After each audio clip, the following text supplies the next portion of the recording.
monument to like fuel It's it. his economy. Yeah, one last Oh, explorer is for this the gonna road. work? Is he gonna get his lighthouse? Yes, he got at least the one in the south. Yeah, but the east one's definitely the hardest for him to grab. But he's one population short of a giant in his capital, so he'll get that when he connects with the other city. Yeah, so the explorer from T-Tat last turn was actually really nice for him. It enabled him, if he picks up sailing here, he can send the giant straight towards that central city, and then follow it up with another one. But yeah, it all depends. Does he think he needs to or not? Ooh, yeah, he very needs aggressive. sailing to get that Yep. access to the deep water. And boom, that warrior's going to Ouch. disappear. Oh, ouch. That's This gonna is hurt. why Arthur was spending all the stars on roads, because he needs to get this, like, just look at the timing. Yeah. Like, on Arthur's turn, he'll go and take that city, the giant comes in and sieges, Yeah. then he can put Grand Bazaar down. Does he have stars to do all this? Remains to be seen. Yeah, can he pull it off? Can he? Okay, he's sitting with the rider, bouncing to the ruin. I like that. I like the bounce to get to the ruin. Yeah, I mean, he doesn't... So Arthur would need to place, like, 4 roads in order to access that western village. One. Oh, a bridge! Yeah, he's smarter than me. Yeah, he didn't need a 4 roads. Cheers for the crowd for the bridge. We didn't need a road, we just need a bridge. That's so, but who would put a bridge there? That's like the dumbest placement for but it works. It works. That's really cool. 8 stars instead of 12, so saving very valuable stars, hoping for, like, a star. Let's go! I You got got one. it. I like half. I get like... Well, who could be upset with stars? For Hoodrick to get these, like, Gets a juggernaut with the 4. yeah, chop or something. 7 stars for meeting. Now he sees where the opponent is. He gets a lighthouse. Village Makes too. sense that he didn't siege because he's bobbing his head. He's feeling good. So the strategy's been going well here. It's a little slower for Hoodrick to get these, like, giants. It's the same. Like, he's just got 4 cities against 6. The archers are there and they're trying to push it. Otherwise, it's like, this one's definitely the hardest for. Cool. 8 stars instead. Yep. Access to the deep water. And boom, that warrior's going to Ouch. disappear. Oh, ouch. That's This gonna is hurt. why Arthur was spending all the stars on roads, because he needs to get this, like, just look at the timing. Like, on Arthur's turn, he'll go and take that city, the giant comes in and sieges, then he can put Grand Bazaar down. Does he have stars to do all this? Remains to be seen. Yeah, can he pull it off? Can...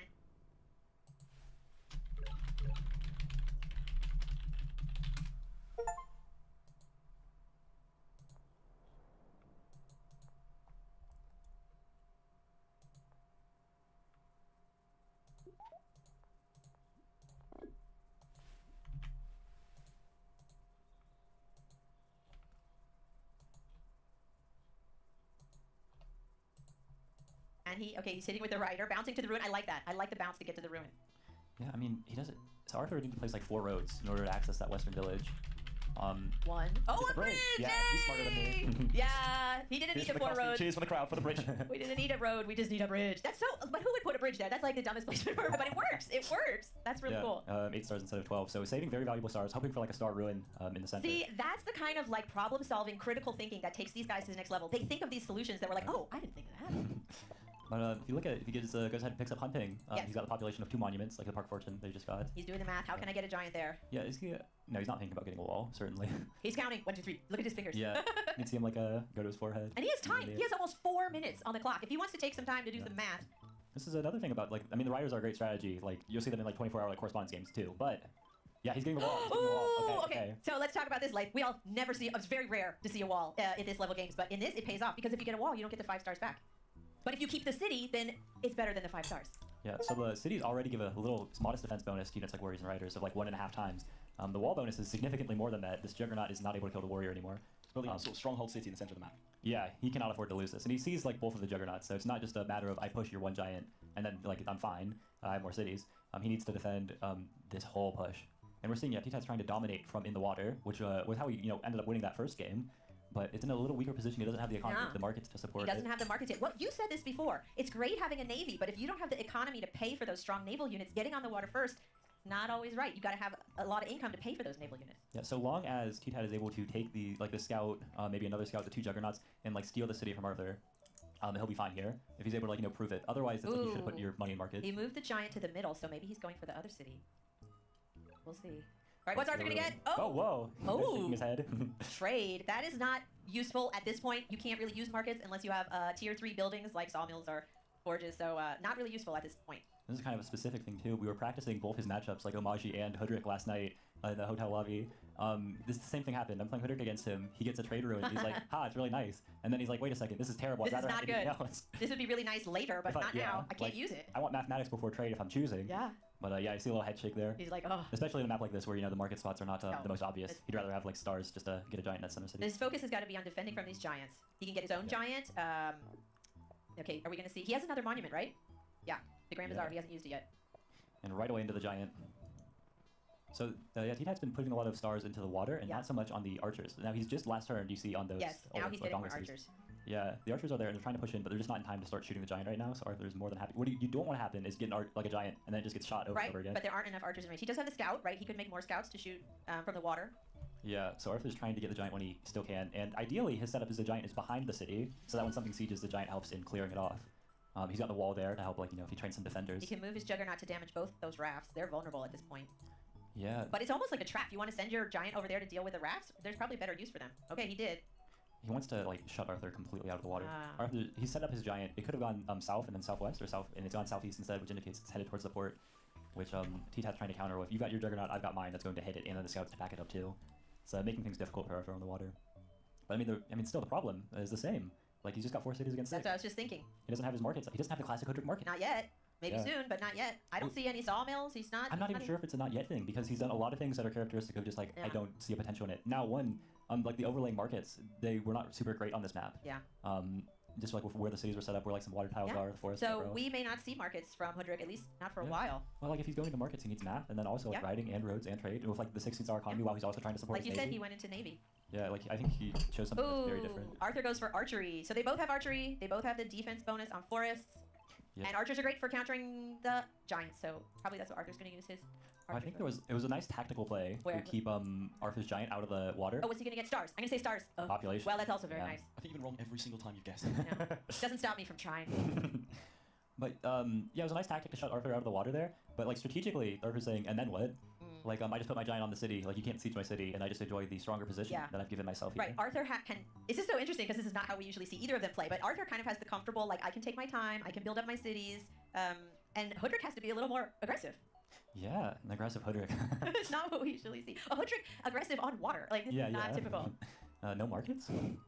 But I mean, it feels like the attack in the middle is like a stalling out here. Yeah, I mean, he's looking at his tech tree. Did you see? He's like, what am I going to get? Oh, org. Okay. Yeah. See. So he can upgrade his city with that, but then where do you go with org? Strategy? I guess he can get stronger naval units and maybe cloaks, but yeah, he is not going for markets, not going for sawmills. I think T-Tat had a nice thing like policing like that little bottleneck in the very center of the map. If he could like put his giant where it is, like Arthur's units don't want to attack it, like at least as it is right now. Arthur's getting archers because he recognizes the weakness. But like, just support it with a bunch of archers from those 2 cities. Right now he's got 2 archers, which is enough for now, but when the riders come and start hitting it, it's not. There's 2 fronts, right? There's the naval, which Arthur isn't even in the water, and then there's this land, passage in the middle, which is where more of the action's happening. Yeah, I mean, I'm like on both of them, like Arthur's just like stalling out the attack, and he's like, I know I can, because if we go ahead and get some of the stats. T-Tat's only got 17 stars per turn. Yeah. Like, this is not the Hoodrick we know. Yeah, exactly. Hoodrick has less income, less cities. He has more kills, though, but not by much. So yeah, Imperius has a better economy and more territory. Yeah, and I think Arthur's plan right now is just, I've like locked out the attacks, like nothing's happening. Is he going to go on the water? That juggernaut would just die to those scouts. What's he going to do with that? It's like eventually I want to get on the water, but for now, if I can defend these cities, this is kind of a trap actually. It is. Yeah. If he puts the juggernaut there, the 3 scouts can come in, and then the other juggernaut can hit it. Arthur cannot get comfortable. Oh, he's looking at chivalry. Yeah. Woo! I would love to see. We have yet to see. Have we seen a knight chain in this? We've seen someone get a knight. Yeah, and die. It was kind of tragic night. Okay, well I got my bridge, so I'm happy, but I would be very happy to see a nice knight chain. Yeah. If there is a knight chain, can I make a request of the audience? I need you to like go ballistic, okay? Like clap one time if you understand, Thank you. I don't think you need to ask me. We can do that. They're gonna go ballistic anyway. Yeah. But Hoodrick sending his warrior back. He went to the west. Nope, there's nothing over there. I'm coming back. Yeah, and this giant is in a stronger spot for like policing Arthur's units. Now the riders don't have anywhere to break in, but it has lost its defense bonus, and these archers can start picking up. That's so interesting. He didn't hit with the scouts first. He's going for the. Oh yeah. Usually I hit with my ranged units first, but I don't know. He's a better player than I am. I mean, in this case, like you want to go with the ranged units because there's no retaliation, but the Juggernaut's not going to do retaliation anyways. Yeah. So just go for the highest attack first. Yeah, that makes sense. And it's interesting. There's a ruin on a mountain, but you got to get climbing for that. I know Arthur is a fan of climbing for ruins, but I don't know that T-Tat is. Like you said, the later the game goes, the less it's worth it. I mean, Arthur gave one of the most legendary interviews of all time. Like, I am a gambler. I love gambling. I'll take the mountain ruin. Yes, exactly. So I hope, like, he has a chance, but it's just so far away from him, and it's just like T-Tat's struggling on economy. It's hard to see him going for it. Yeah, how do you want to move your archers, Arthur? I think Arthur's just. I mean, he's saving up stars. Oh, he's going for strategy. Okay, he wants some stronger units now on he's got the the water. defender. He's not going for knights just yet. He was eyeing it, but he's not ready. I want to explain what exactly strategy does. It's a technology. Yes. So strategy is a technology. It comes after org. It gets you defenders, and it also leads to diplomacy. It can also grant you the ability to make peace, but I highly doubt we will see any of that in today's games. Sometimes you'll see like the peace offers when like they're sieging your capital and hope they misclaim. But I think they've got more respect for each other as players. And the defender unit. Right, so the defender unit carries a nice shield, has more hit points, 15 hit points. The main thing with this is if you put it in a naval unit, you know, the warrior in a naval unit only has 10 hit points. You put a defender in a naval unit has 15. So I think he's really going for stronger naval units with the defenders in the rafts. Yeah, T-Tat's been able to, you know, block off anything he does in the water so far, but with the defenders it just gets harder and harder. Like, you need more units going after those, and it's every single turn. Like, they're fairly cheap. I mean, Ooh, like he got the killer monument. So can he get another giant in that? yeah, city? like a port and something else on his capital. Oh yeah, he could put another port, and that'll give 1 population, and then the monument gives 3. Yep. Yeah. See if he decides to do that. It's kind of funny that you get strategy and then Arthur just puts a warrior in the walled city. He's like, Oh, I he's don't even need it. He was thinking about putting the. Okay, we gonna see the port. He wants a more Yeah. conservative port where it's less likely to get attacked. Oh, there, look, see, he got the warrior first, and then the giant, and it pushes. That's great. I like that technique. Yeah, you want to maximize your unit counts as much as possible. He has less cities, which means he has less spaces to make units. So to train a kind of a bonus unit like that is smart. So Arthur's like, I mean, just look at this. The giants have been repelled. Yeah. Archers will do that. Yeah, it's like this team up of archers and riders and everything. So Arthur's like, eventually I can just use like the riders I have to kill this giant. Yeah. But right now I don't need. Oh, and look at that! A defender in a walled city, talking about like impossible to take that city now. Yeah, and I mean like the wall gives a 4 times defense bonus. Like so if a walled warrior has 3 defense, like a defender, walled defender has 12 defense. It's so much stronger. Like it takes 2 giant hits to die. It's More than. Some single catapults.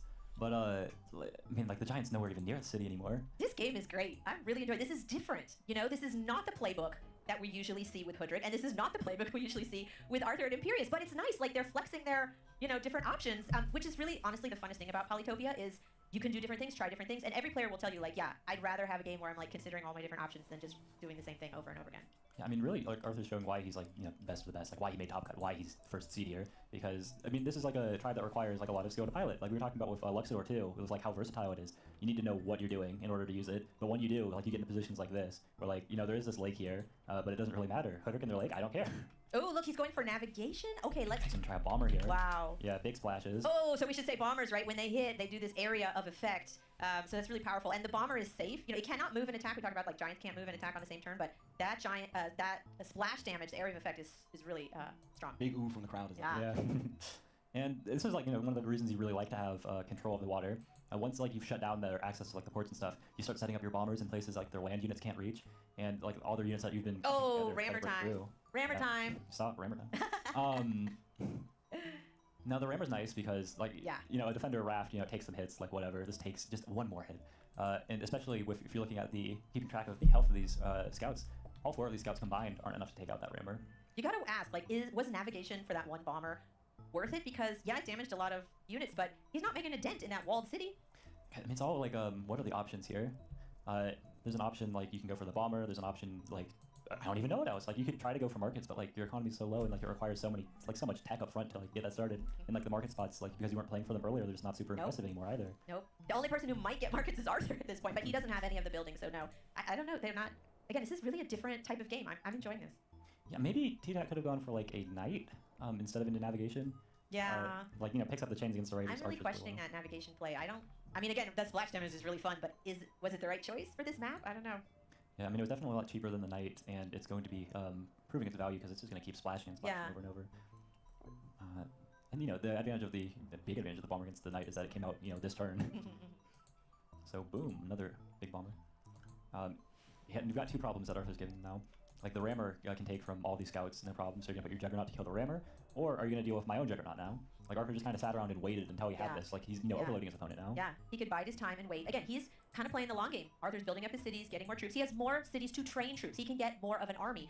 And I'm also thinking, you know, there's this strip of land in the, what is that, the northeast section? Like, he could send a unit there. He could place some neutral roads. Like, again, he has options. He has different things he could do. I mean, the big thing about the size of the lake is that, like, Arthur's archers are like, look at the damage they've been doing to all these scouts. The archers can reach those naval units from the shore. Yeah, I mean, there's some tiles where, like, you need naval units to access them, right? But most of the tiles, you're fine. And yeah, it's just tough with, like, the size of the lake trying to go for naval domination, like the attack stalled out. He's trying to, like, pull back his units and, like, conserve what he's got, but I think and he's running out of time. Yeah, stress. Ooh, we haven't really seen that from T-Tat. He's usually really good at time management. And dude, Arthur has over 6 minutes. Yeah, the roads are all coming in now.